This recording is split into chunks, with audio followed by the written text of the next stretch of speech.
They told you everything was waiting for you. They told you everything was set in stone. You're royal, you're rebel, you're more than one together. However you go, ever and ever after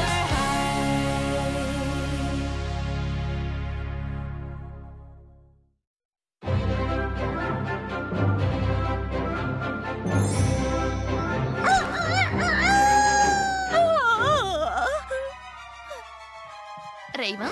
Apple. Рейвън?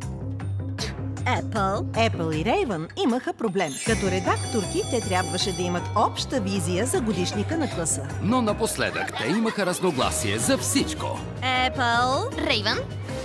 Защо не измислите как да се разберете? Трябва да има начин. Да, има един. В страната на чудесата ние бихме устроили дуел. Дуел по крокет. Който спечели играта, ще стане главен редактор. Загубилият ще трябва да отстъпи. Ще участвам, ако участваш и ти. И още как! С тиковете призори! Епъл, Рейвън, знаете правилата. Аз ги измислям в движение. Мади, ти си вратарката на Рейвън. Бъни, ти си с Епъл. Топката трябва да мине през вратата за точка. Обърнете се, направете 10 крачки и начало на играта.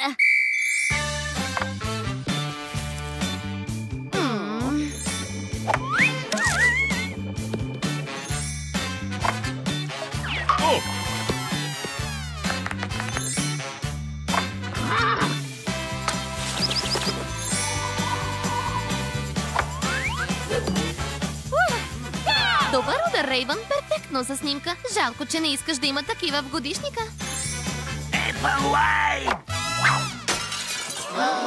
Ако питаш мен, това е за годишника. Наказание!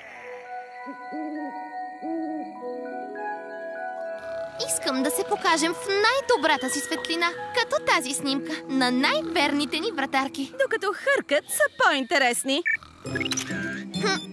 Победителят ще решава. Добре, да приключваме тогава. Наравно сте!